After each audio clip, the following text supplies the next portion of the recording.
Joined in February of 2004 and was off to basic training by, I think, end of March. And that's when it started. I went to Fort Benning, Georgia for infantry basic training and AIT. And they selected me to be a mortarman. So then I started doing mortars and then got stationed at Fort Drum in August of 2004. When I first got to Fort Drum, I was actually originally signed to 287 infantry. And we were sitting there. We had the sergeant major come up and ask who wanted to be in this new high-speed RISTA unit. And I said, well, maybe, because if I went in 287, I knew I was going to have to deploy right away. If we go to 371, they were just starting up, and I was like, yeah, let me try 371 Cav, this high-speed RISTA unit. So I was there about a year and a half before we deployed. Our first deployment was February of 2006. We were at a rather larger base in Bagram, and then they decided that we needed to push up to the Nuristan province, which no conventional forces had been there since the Russians, really. So we started in the Korengal, which a lot of people have heard of the Korengal, but we pushed all the way up into the Penchwar Valley, I believe it was called. And there was a big Taliban stronghold up there. My main role over there was as a mortar. You know, we provided fire for what we call kill teams. The kill team consisted of snipers and forward observers. And they would go out and just take out Taliban. That was their job. And we would provide cover fire for them. And then June of 2006, we were out in the Kunar Valley, or Kunar, it was along the Kunar River, at a little checkpoint. It was a AMP checkpoint. And we were set up, we went out and set up our mortars in a mortar firing position, which is pretty much, you know, we had trucks in a circle. We set up our mortars in the middle. We had some guys help us with security. And then we set up there, and the next day the kill team came out. They met up with us. They were gonna push up the mountain, and they were just doing some scouting on what they thought was a large Taliban presence in the area. And so they went up, they pushed up in, I don't know, probably 3 o'clock in the morning the next day so they could move under cover of darkness. And I remember that next day we were sitting down eating MREs and next to our mortar firing position, and all of a sudden we hear the call on the radio, you know, cover fire, or fire mission, you know. They were getting attacked by 40 Taliban, and there was 10 of them. And so we jumped to the guns, get our stuff on, and start laying down cover fire. And at the same time, we were getting shot at, and the Taliban had started moving across the point of the mountain, and they were coming around to flank them.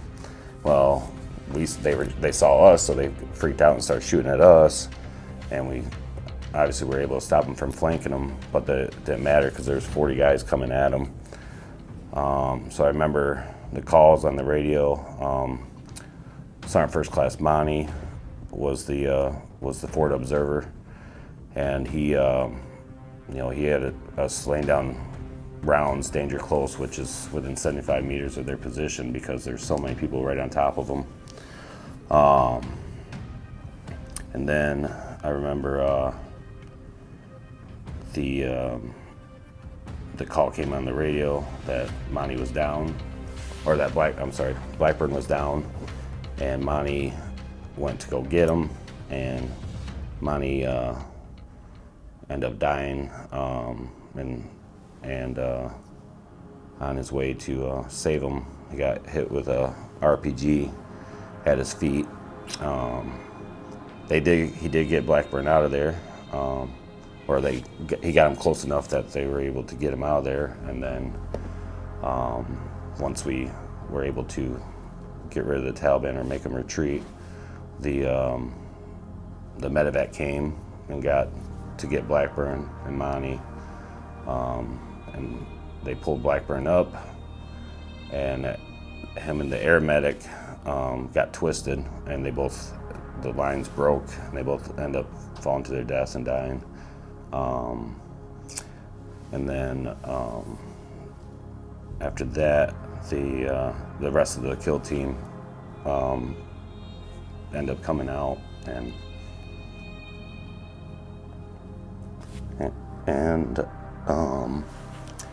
I just remember the look on their faces. They just saw hell, and it sucked. We just lost 2 guys, and so anyway, one of them looked at me and said, "Thank you." I said, "For what?" He said, "You guys." He said, "You guys saved our lives." And I'll never forget that, but I'll never forget how upset I was that we couldn't save everybody. And so that same day, we got everybody out, and we stuck around for a couple days, make sure the Taliban didn't come back. And then we got the call that they found where they retreated to. And so we just started laying down as many rounds as we had. And as far as I know, we killed them all. So, and they dropped some JDAMs, which are 500-pound bombs, right on the compound. We got footage. And so, that was a little bit of a revenge, good feeling, Still didn't replace our buddies, but it felt better. Sergeant Monty ended up being awarded the Medal of Honor that day for his actions. Sergeant Cunningham, who was the team leader, was awarded the Silver Star. All these awards.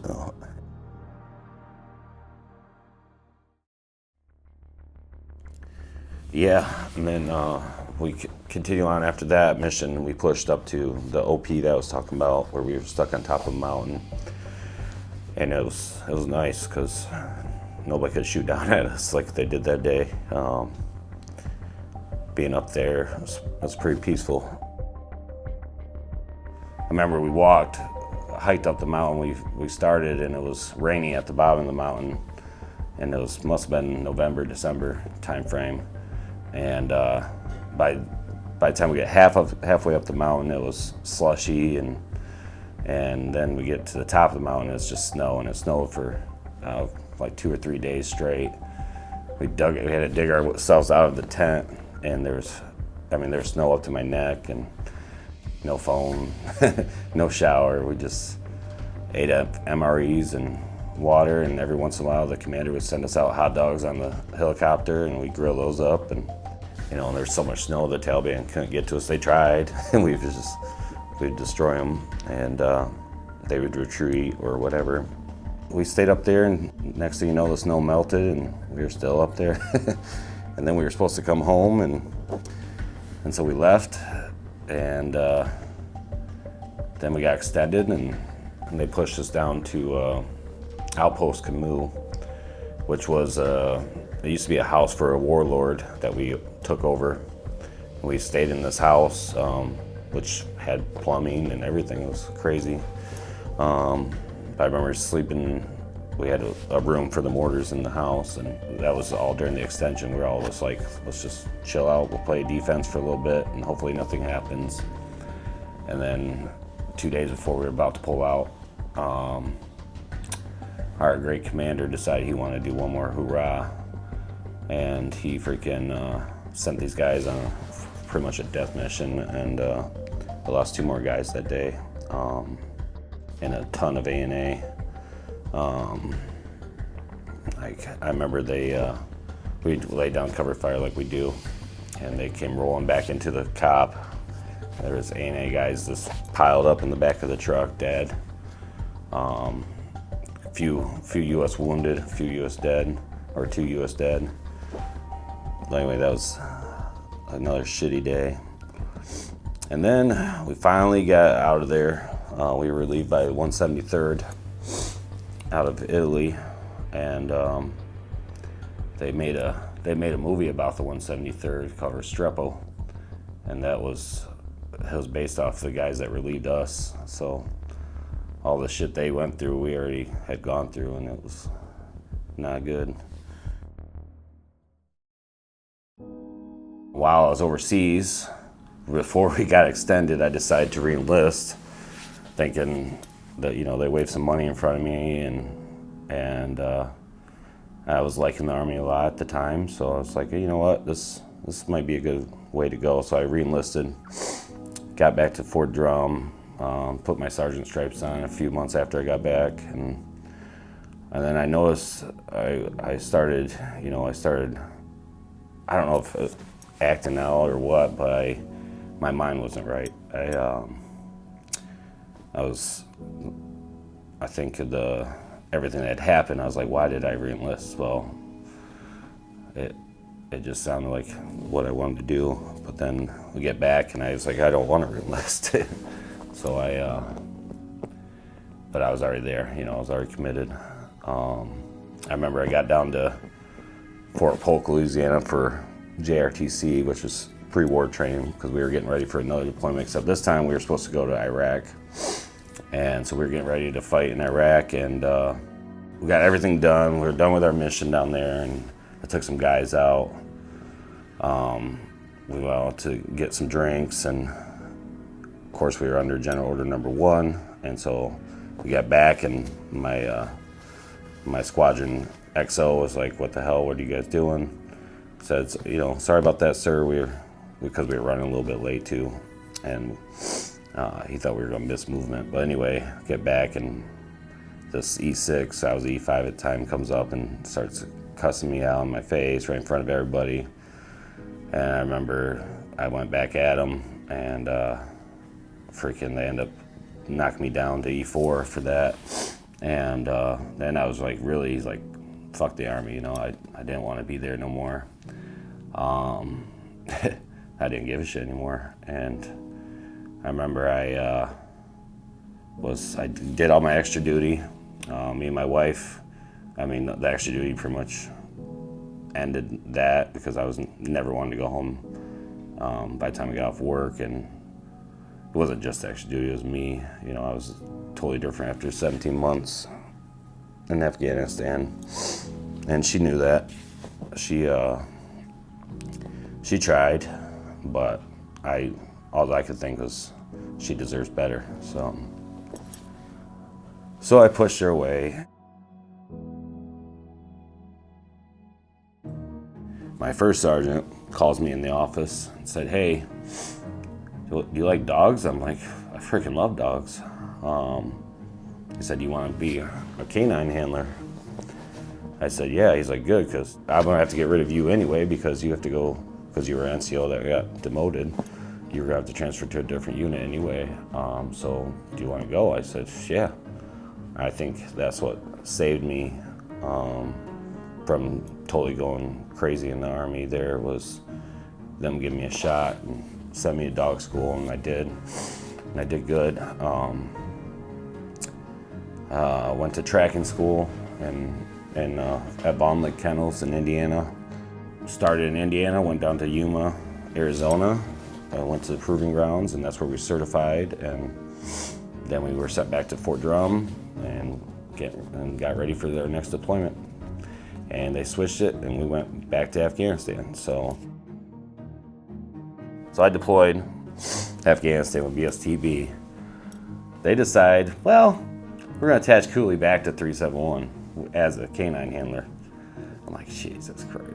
Luckily, I had a lot of people that did love me and cared about me at 371. I ended up getting attached to our CIED team, which is counter IED team, which consisted of dog handlers.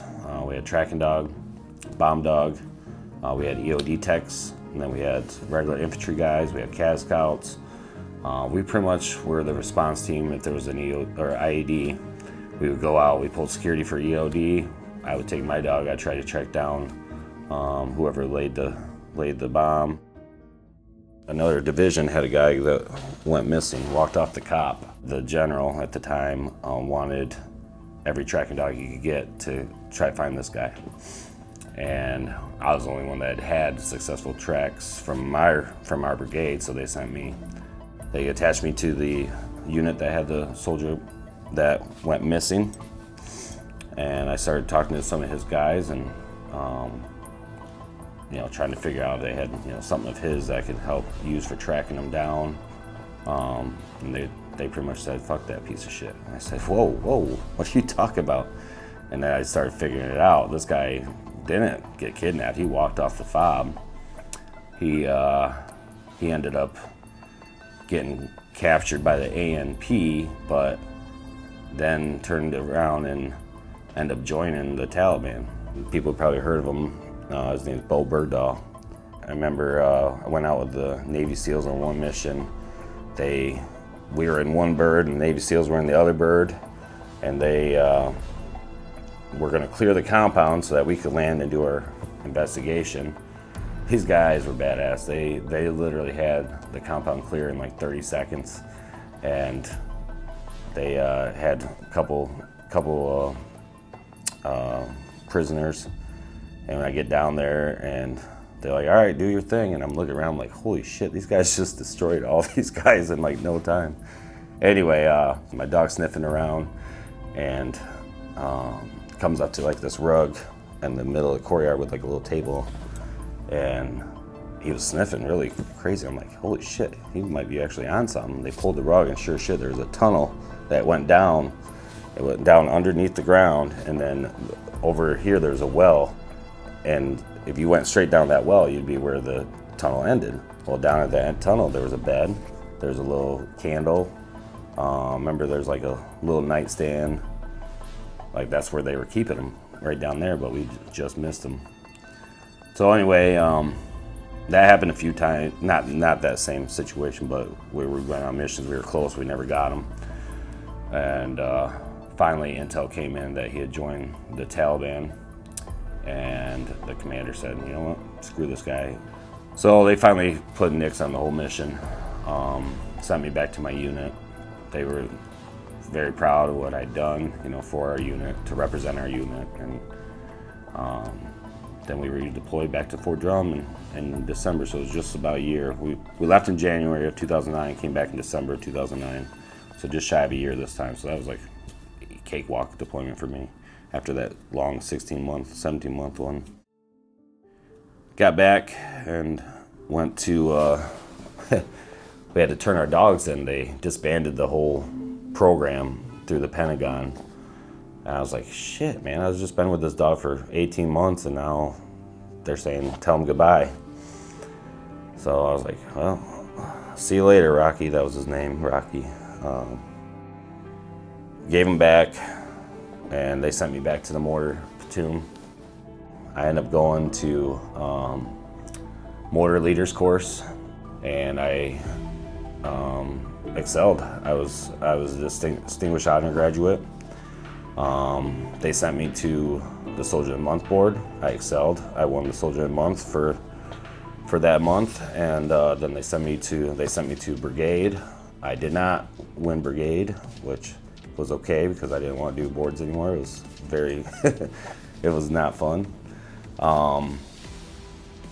And then they promoted me back to sergeant.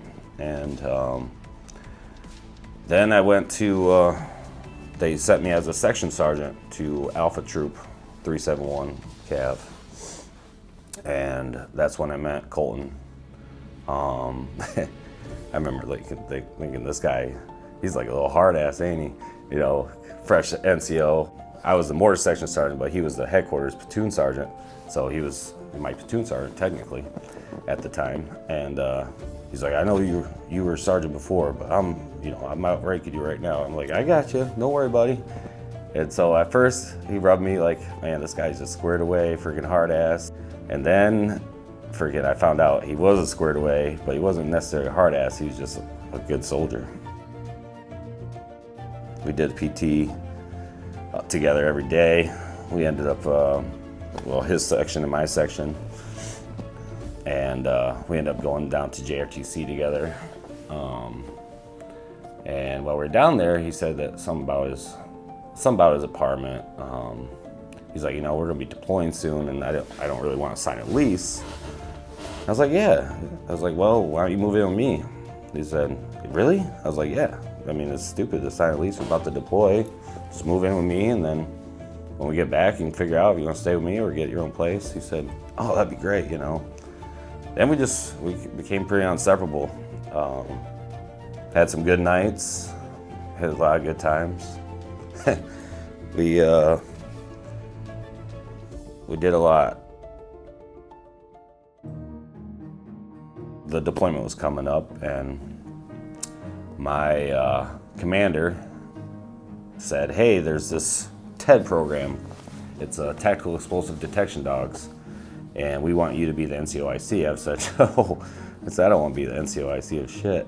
And he's like, do you want to work a dog? I was like, yeah, I'll work a dog, but I'm not going to be the NCOIC. And he said, all right, how about you just go, you help out this E5 that will make him the NCOIC, and you can be a dog handler. I said, okay. They sent me to dog school. I remember Colton saying, man, lucky mother trucker, I was like, yeah, it'll be fun. I was like, I'll see you guys over there. So they deployed. We went to dog school, and we got to dog school, same place, Indiana, except this time I was doing bomb dogs. And it was, the idea behind the TED program was to have a bomb dog with every infantry scout platoon in the Army. And so we went there, went to Yuma, did our training, and then right from Yuma, we deployed over to Afghanistan and met up with the guys in June of 2010. Finally got back with Colton, and like a few months after being in country, we ended up being on the same base. I remember him stopping in and tell me, oh man, this is bullshit, this, and tell me all the shit that some of the leaders were doing, and I'm like, it's all right, man, just gotta keep pushing. He's like, yeah, I know, it's just, he's like, well, you got this cake job now. I was like, I know, I wasn't supposed to, because now they got me stuck at a fob, doing paperwork, being the brigade NCOIC of the dogs when I wasn't supposed to be.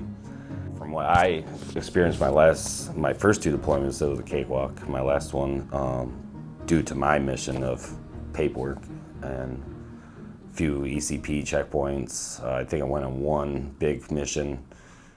One of my guys was supposed to go on the mission, and I said no. So you know what? It's my turn. I'm going. He just got back, and so he's like, all right, are you sure, son? I was like, yeah, I'm good. I'm ready.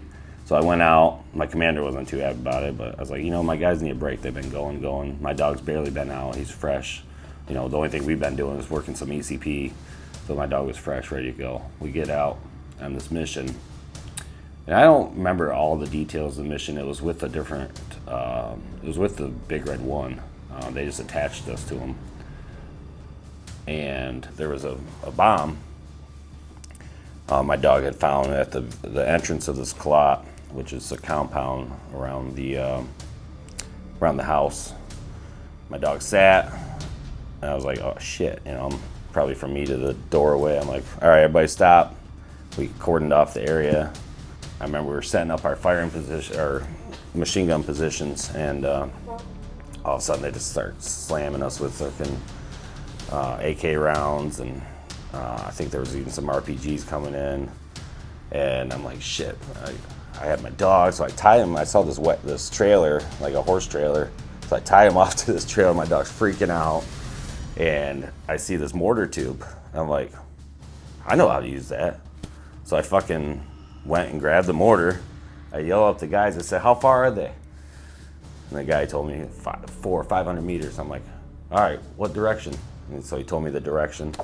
I freaking handheld the 60 millimeter mortar, started laying down rounds, and the PL he's the one that was supposed to call on that, but I didn't wait for him. I just started shooting. Got done, or shot my third round, and they're like, you got him. So I'm about to fire for effect, and the commander's like, cease fire. I was like, oh shit. He said, there's a helicopter in there. I was like, oh no. So I ceased fire, but I already destroyed the whole compound. The dude's like, the platoon sergeant of the guys I was with looks at me, he's like, you're not just a dog handler, are you? I said, Oh. He's like, okay, Mortimer. I was like, yeah. Colton left before me. We were like one of the last ones to leave Afghanistan because one, we got there last, and two, we had the dogs we had to worry about. They had to go through all their vet checks, whatnot. So I remember calling Colton, and he said, man, how much longer are you going to be? I was like, they're saying a few more weeks. He's like, well, I guess I'll see you when you get here. I said, yeah. I remember 2 days before I was supposed to leave, I called my grandpa and I said, how's everything going? He was dying of cancer. And he said, yeah, everything's good. I'm holding in there for you. I was like, all right, thanks, Gramps. And I knew he was on hospice at this time. So I was like, good, I'll be able to see him one more time. The next day he died, and I was like, shit. Well, apparently my cousins and everybody was there except for me. And I remember my grandma called me on the phone and told me, when I called her, she told me, and she's like, he was trying hard. He was trying to hold on for you. And I remember thinking to myself, like, man, if I just left a couple days sooner. I called Colton, or emailed him, and I said, hey, can you get my Class A's ready? I'm gonna need them for Grandpa's funeral. He's like, yeah, man, where are they at? And so I told him, and he ended up getting them, and he had to get some new ranks sewed on for me. He got all the ribbons ready for me. He got them squared away before he went home. And I got back and they were ready to go. So must have been on my second week. My girlfriend calls and said, hey, have you heard from Colton? I said, no, I talked to him when he was down in Texas or back home. I said, well, why? What's up? And she said, well, he just deleted his Facebook or something. And I was like, oh, well, that's weird. I'll reach out to him. So I reached out to him. I said, hey, what's going on, man? He's like, oh, nothing much. Just being a lazy bum. I said, oh. He said, there's so much shit to do around this house. I was like, yeah, don't worry about it. I said, we'll take care of it when I get back. He's like, I got some of the leaves cleaned up along the rock wall. He said, I'm trying to get it, squared away for you when you get home. I was like, honestly, I said, it's not that big a deal. I said, don't stress about it. That was it. And that was the last time I talked to Colton. Because I remember I came back like 2 days later. My girlfriend picked me up from the airport, and I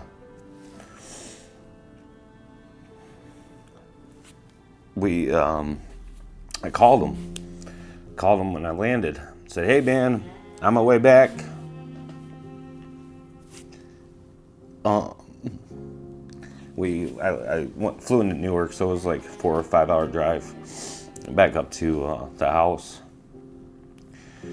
And so I remember thinking the whole time, like, why doesn't he answer his fucking phone, I'm like, well, maybe he's with a girl or something. Colton had some ladies up there. And then got back. God, we were about maybe in Syracuse. And I was like, I'll try to call him again. Still didn't answer.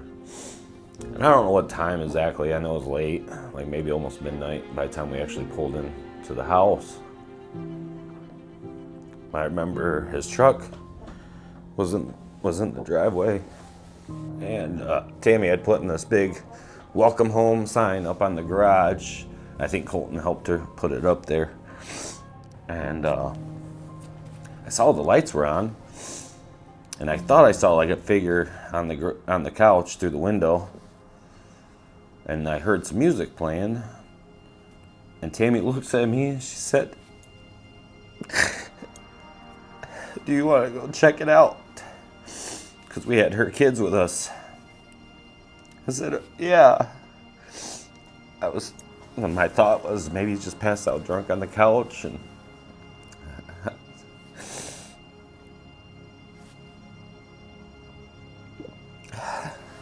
I walk into the kitchen. like, Colton.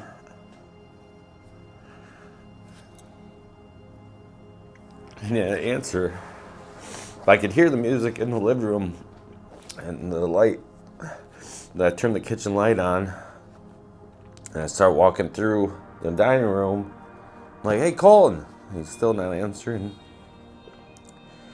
And I finally walk into the living room, and the way the couch was facing away from me, so I'm walking up to the back of the couch, and I could see like what looked like his shoulder peeking above the couch, and he had his laptop or something playing music right there. I think it was his laptop, and the lights were off, but I could see a little bit from the kitchen light coming through. And I went up to him and I shook his shoulder. I said, Colton, wake up. Tammy and the kids are here. And he didn't wake up. And I went, I turned on the light. That's why I could see it. He had shot himself. He shot himself right in the head. And I screamed. I was yelling at him. I said, what the fuck did you do? Why'd you fucking do this? I was so mad. I was so angry.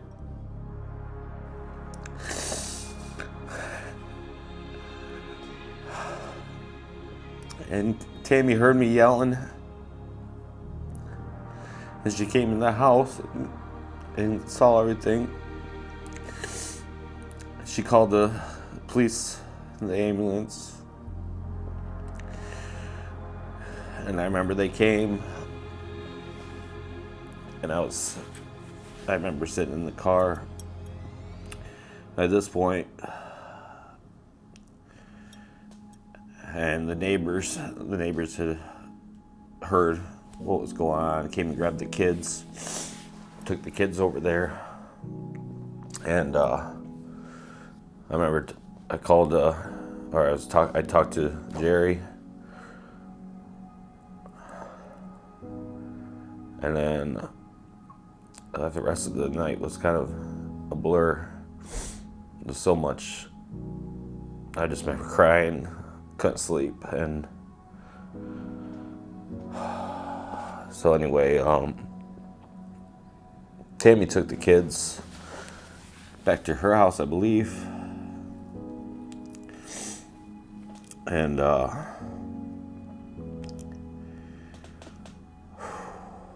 at some point I went back to work or to the unit, and they had said that Teresa had called and wanted me to bring Colton home.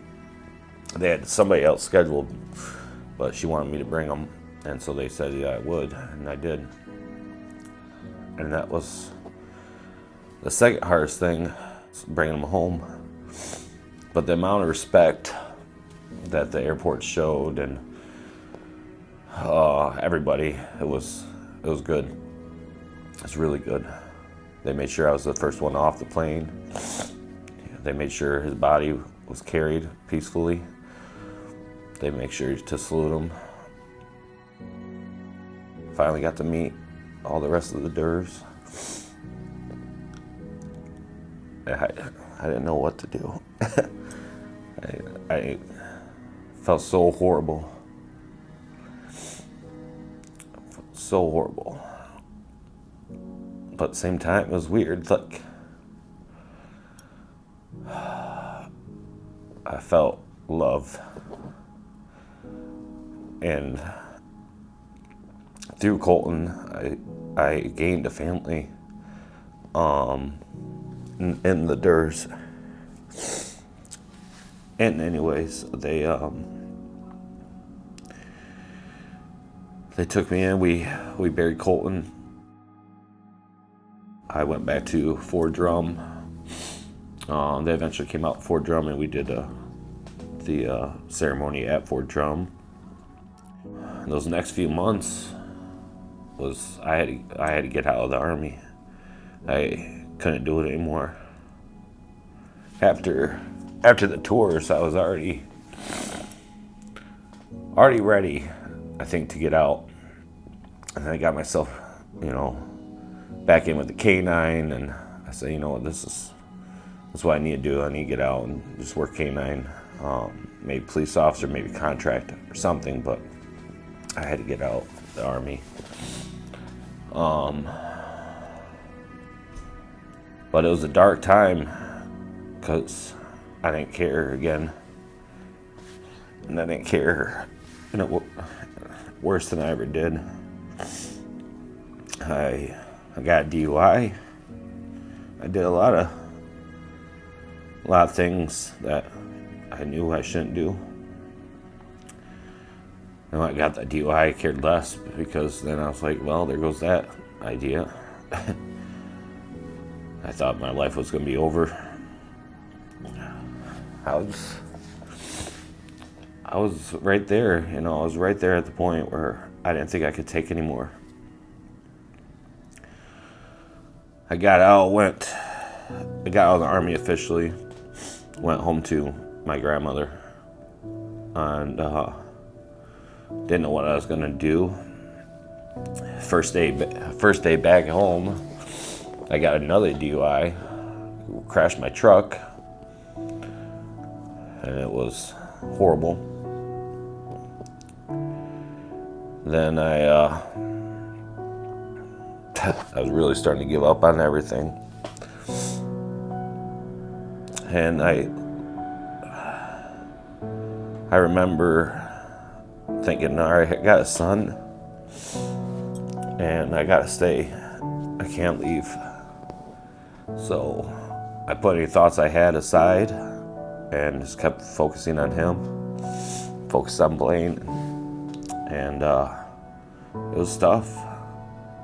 That first year, it was so hard to think. It was so hard to do anything. I remember laying in my grandma's bed, or at her house in a bed, not wanting to get out. I was depressed.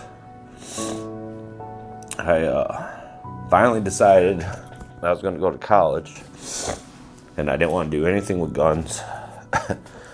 I wanted to go to culinary school. I don't know why. It was like something to do, get my mind off things. So I tried culinary school, and I did two semesters. And by my third semester, where we had to actually start doing the labs, my anxiety was so bad that I couldn't even stand, and I couldn't even go to the class. I remember sitting in the fucking parking lot just crying because I couldn't move. I was fucked up. So I went back to the doctor, and they put me on some stronger medicine, because that's what they do. They just give you medicine. But it helped. And I left culinary school, went and worked for my uncle.